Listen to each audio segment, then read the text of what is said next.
Hell of a thing. They're saying Leonardo DiCaprio has fled to Italy to avoid the P. Diddy debacle. There are reports that Diddy has a list of over 200 celebrities that could be humiliated by what he could reveal or worse. Could he take some of these people down with him if he were to testify? And it's everyone, politicians, musicians, models, movie stars. There will be a lot of nervous people thanks to that press conference. How many of those 8 celebrities were close to being underage or potentially underage? 2 males. Diddy's arrest has sent shockwaves through Hollywood, and the fallout is still spreading. According to reports, a growing number of celebrities have quietly slipped away to vacation homes across Europe and other off-the-grid locations, hoping to dodge any questions about their connection to the case. It's hardly surprising, especially after that explosive Miami raid on Diddy's property turned up hundreds of tapes that allegedly tie at least half of Hollywood to some seriously incriminating freak-offs. But the one leading the charge for a low profile is none other than Kevin Hart, the longtime nemesis of Cat Williams. Kevin, when you hosted for Diddy, did you catch any baby oil? I hosted for Diddy. Kevin, come here. Can you go get some girls so we can be in the bedroom with some girls? Let's get some girls up here, please. First and foremost, I'm not getting in the bed. You asking the wrong person the wrong question. That's like your question. Say pause. Don't acknowledge it. Nothing to do with me and Puff. Nothing to do with me and Puff right now. Kevin Hart, like so many others, is doing everything he can to keep his distance from Diddy in the aftermath of the mogul's arrest and federal indictment, and the questions just keep coming. Do you think he's safe in jail? Wrong person. So why is Kevin suddenly facing so many questions? It all comes down to this newly rediscovered footage of him hosting a Diddy hotel party all the way back in 2010, and the clip is already doing serious damage online. I'm not jumping the time myself. Once everybody gives out, just me and the lady. What I do best? Oh! Did the camera catch that? Got the camera! That's one bikini-clad woman's hair catching fire right there in the hot tub. To be clear, none of the celebrity guests at this party have actually been accused of any wrongdoing, but the footage is wild enough to raise more than a few eyebrows on its own. That's my brother right here from day one. Before we dive into the actual clips, an explosive new revelation has surfaced. An actor is now claiming to hold video footage suggesting that Kevin Hart and Diddy may have been getting pretty close, or at the very least, sharing intimate moments with the same woman. According to the claim, that footage hints the two moguls could have been involved in some seriously wild, unconventional scenes behind closed doors. The kind of material that, if real, would rewrite everything fans thought they knew about their so-called friendship. It's the latest twist in a story that keeps getting stranger by the day. I have insider information on Diddy and Kevin Hart's involvement. I know this because I was on a TV show with a girl who was actively dating Diddy at the time. There I am. A quick Google search will tell you who she is. This girl was paparazzi'd with Diddy back in 2022-2023. Obviously, the cast was concerned about her because the Cassie lawsuit just dropped before filming. Now, the first week of filming just had to be Valentine's Day. Now, Diddy's girl got a very expensive bouquet of flowers delivered on Valentine's Day, but she refused to tell anybody who it was from. It's a reality show, so obviously drama went down. Diddy's girl decided to leave the house for a week. So my girl and I decided to break into her room to redecorate it for show purposes. Just playing along with the drama of the show, we were shocked by what we found. Bro, there's no way. Bro.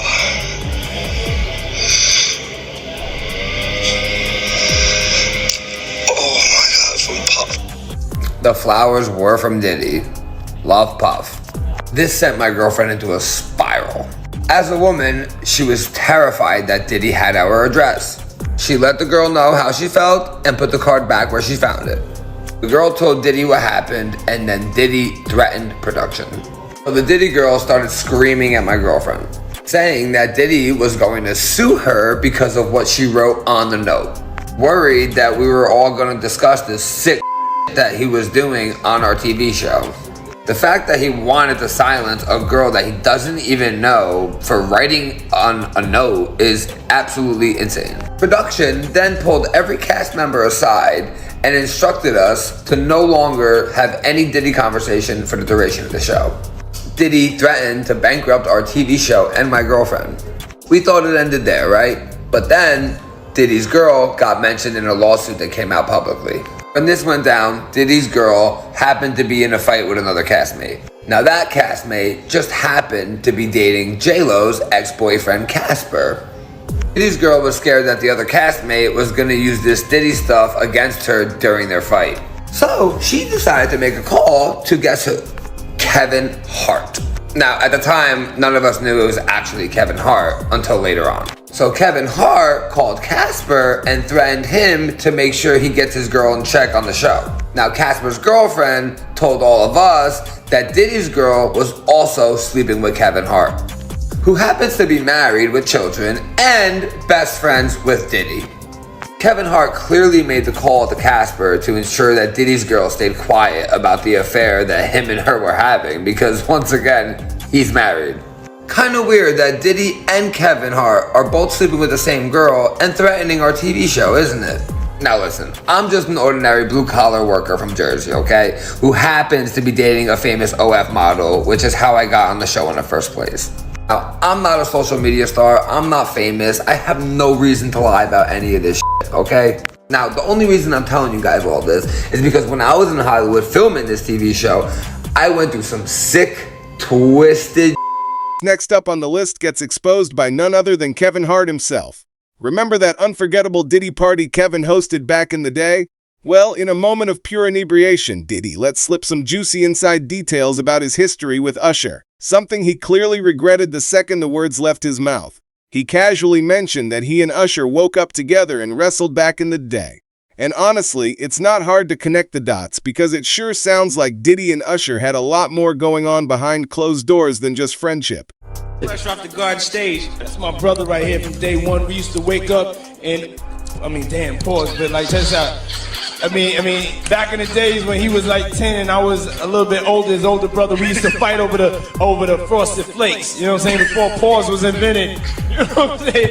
But it's my brother for real. We used to actually wrestle off of the Frosted Flakes because he used to always get up early with me. Now he's one of the richest stars in the world. And What the did Puff just say? Nobody's gonna acknowledge this for me. Puff just said we used to wrestle over the Frosted Flakes, and we're streaming live. That was stupid. Listen, that was stupid. Listen, having a good time. Your Usher made it in the. Hey yo. But while Diddy and Usher might laugh it off now, there's a much darker side to that link-up story.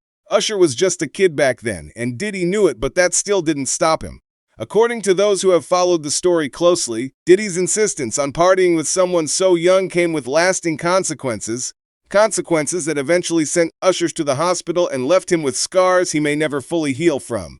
It's a sobering reminder that behind every wild story, there's often a victim who quietly paid the price. I know, and people know, that was around in that time that Puff and Usher did have a situation. And that situation led Usher to the hospital. Now, I let Usher explain that to y'all. I let Usher tell that story. But how dare you say a man that groomed you, you gonna give him a pass? Bruh, you know I know. Let me reframe you on something. Remember Usher? We was at the Swiss Hotel. Puff had Kim in the room. Had one of Keith Sweat's baby mothers in the big room outside the master bedroom. He came outside in his robe. She gave him a fellatio right there. His back was turned to me. She gave him a fellatio. You knocked on the door. I came and opened the door for you. Puff went in the room. You came in the room and kissed that girl dead in her mouth. Now I'm telling that because you taking up for somebody that you know and a lot of more people know didn't do you right when you was at Diddy camp.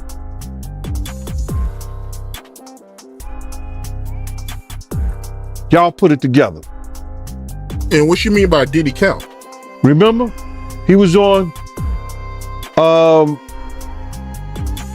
one of the talk shows, the white guy with the curly hair, what's his name? The white guy with the curly hair. And he said, yo, would you send your son to Diddy camp? And Usher said, no. Ask him why he won't send him to Diddy camp. But yet and still you praise him.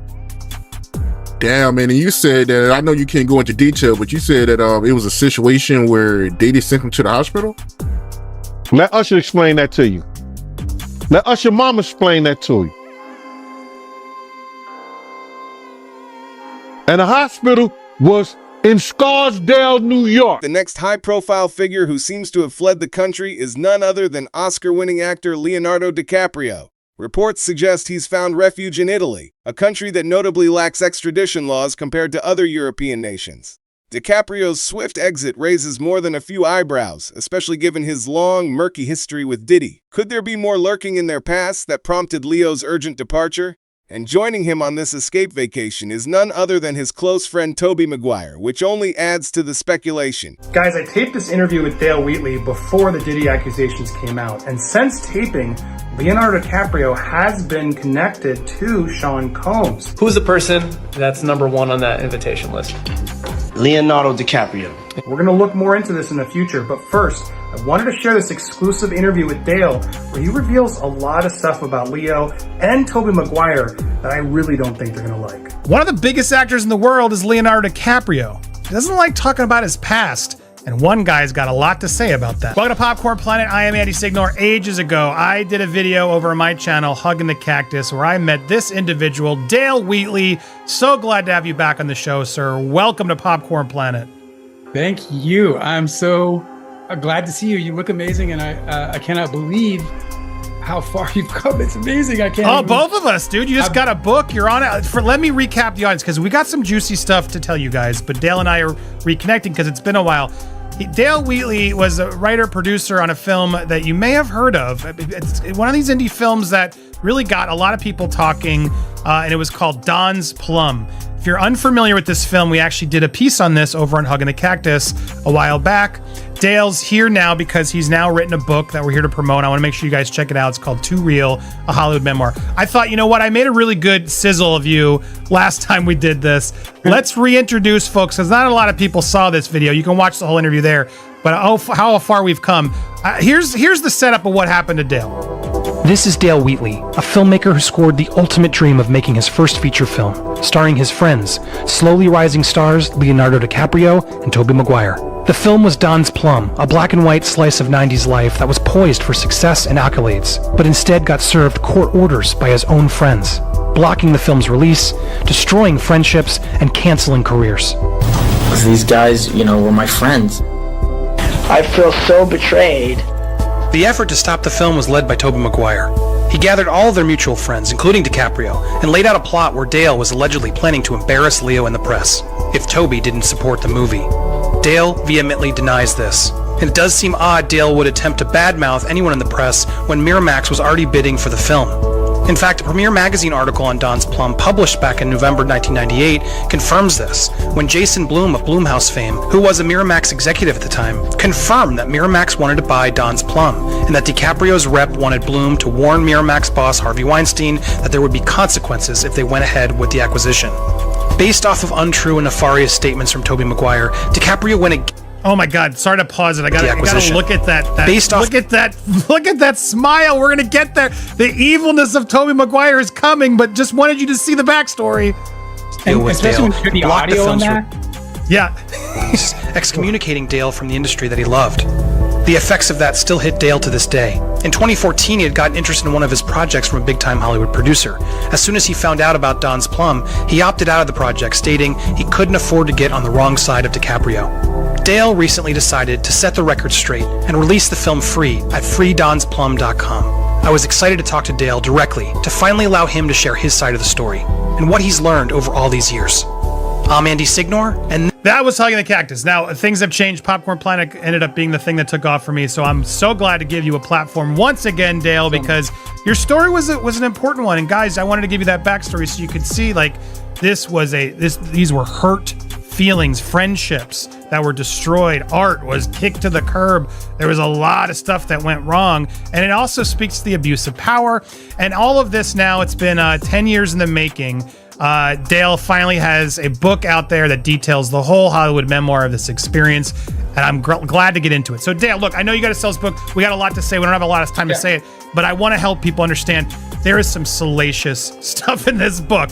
Now, what I loved about the book, guys, and Dale, you told me the preface is really amazing. He sort of explains this right out the gate, how everything's true, and you didn't even seek out lawyers because you're like, bring it on. I'm going to stand by what I believe. And you also go in and really explain why you're doing this book, how to help you get through this, to call out the abuses of power. Breaking news from CNN, it appears that Ellen DeGeneres has left the country just days after Diddy's arrest.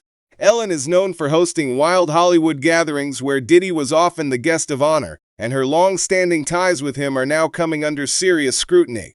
Diddy made frequent appearances on Ellen's show, signaling a connection that reportedly offered him a safe public platform, far from any potential expose. But despite their seemingly tight-knit relationship, Diddy did let a few secrets slip on her show, hints that suggested there was more than just friendly ties between them. Many have speculated that A-list celebrities who have spent time with Combs over the years could be getting subpoenas even as we speak. And one of the biggest names now getting extra scrutiny is Ellen DeGeneres. So between 2006 and 2022, Combs appeared as a guest on DeGeneres' daytime talk show more than a dozen times. 17 times! I've been on the show 17 times! And during his first appearance in 2006, Combs wasn't really shy about sharing private details. I'm definitely a nighttime person. Like what time do you stay up till? I stay up till like maybe 6 in the morning. I'm back up at like 10:30, 11. 6 in the morning. What do you do every night till 6 in the morning? You don't go to clubs every night. No, I mean I make love a lot. And,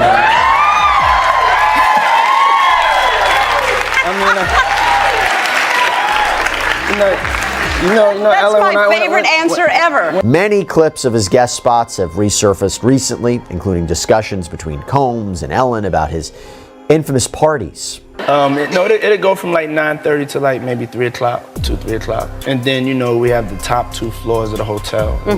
And then it will carry on there? Yeah. Then the after party. No, I know about them.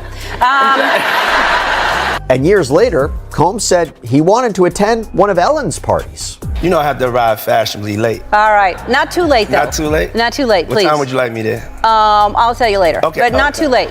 Because, once you get there, the party really starts. Yeah. You know what I'm saying? I got you. I promise you I'm not going to let you down on this big one. All right, For good. real. Good. Your shoes, your feet are going to have blisters. You're going to be dancing so hard. I can't wait.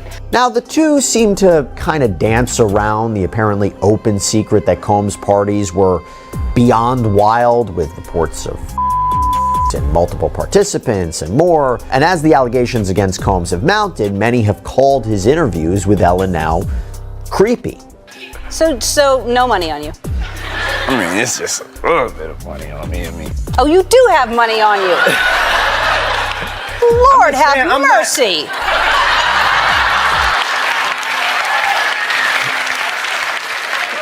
Where are you going after this? It's all 20s. Where are you going after this? What are you doing? You know what we doing, what we plan to do, girl. But I have to be clear about something.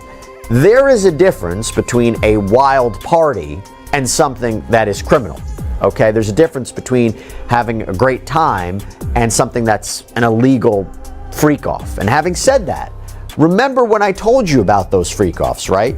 Cassandra Ventura, as well as prosecutors, said in legal filings that people forced to participate would often have to get IV drips to recover from exhaustion and prolonged drug use.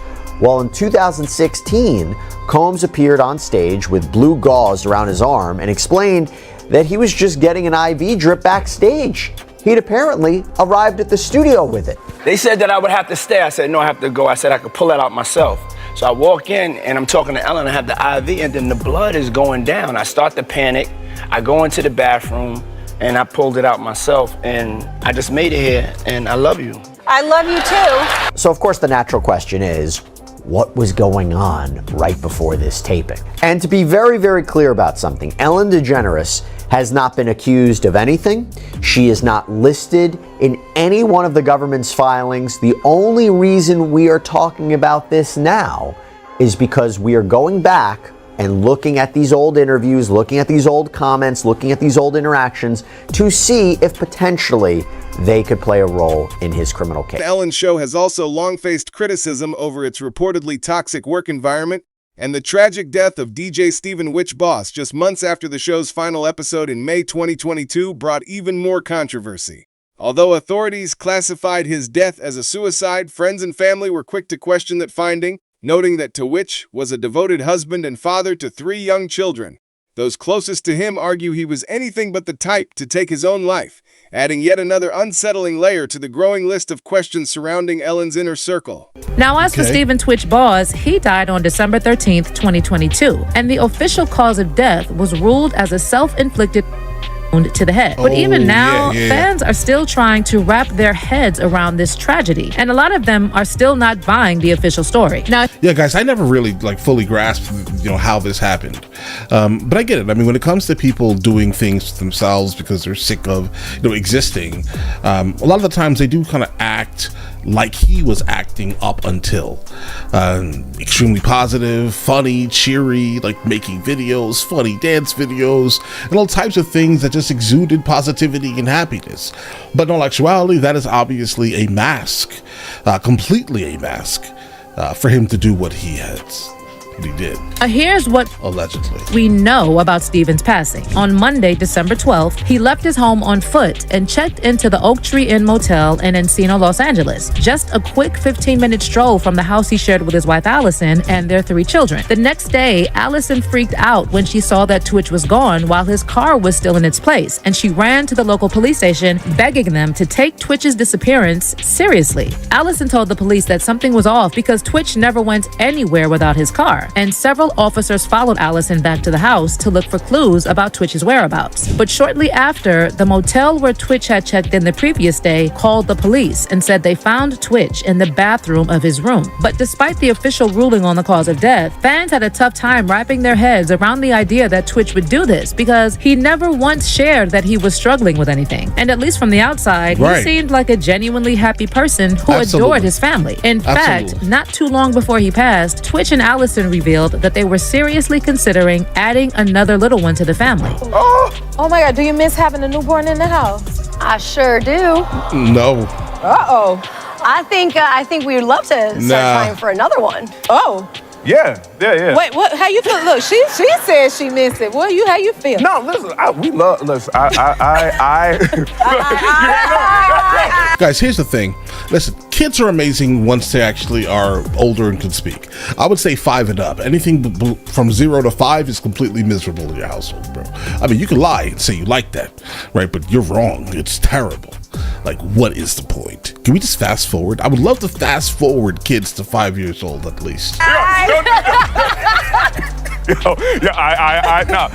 No, but we really do. I love the little babies. I love them, and to be quite, it's a constant conversation. Also, Twitch and Allison celebrated their 9th wedding anniversary just 4 days before Twitch's tragic passing, and Twitch shared this sweet tribute to Allison on IG. To be clear, just because someone looks happy from the outside doesn't mean that they're not struggling in private, and depressed people are often good at masking their symptoms, even in front of their loved ones. On the other hand, a lot of people felt something seemed off about the official narrative of Twitch's passing, especially the part about this mysterious note he left in the motel room. It was initially reported in the media that no note was found at the scene, but law enforcement sources later confirmed to TMZ that Twitch left a note in which he alluded to past challenges, but they didn't disclose what kind of challenges Twitch was referring to. And even with the note and the official autopsy report, many fans are still saying there's way too much fishy business surrounding Twitch's death, and they're just not buying the idea that he would leave his family. And now that Ellen's friendship with Diddy is in the spotlight, some sources are speculating that Twitch was being blackmailed with something. Now, let me be clear. There is no proof that Twitch himself was close to Diddy or attended any of his parties. They checked around Twitch and Allison's home looking for any clues. The 911 call from the motel had come in just shortly after Allison had contacted the cops, so that's how this all came together. So what do you think? Will all these celebrities end up getting handcuffed at the airport the moment they finally return? Let us know in the comments below, and if you enjoyed this video, hit that subscribe button so you never miss out on any new content. Until then, fam, keep it real.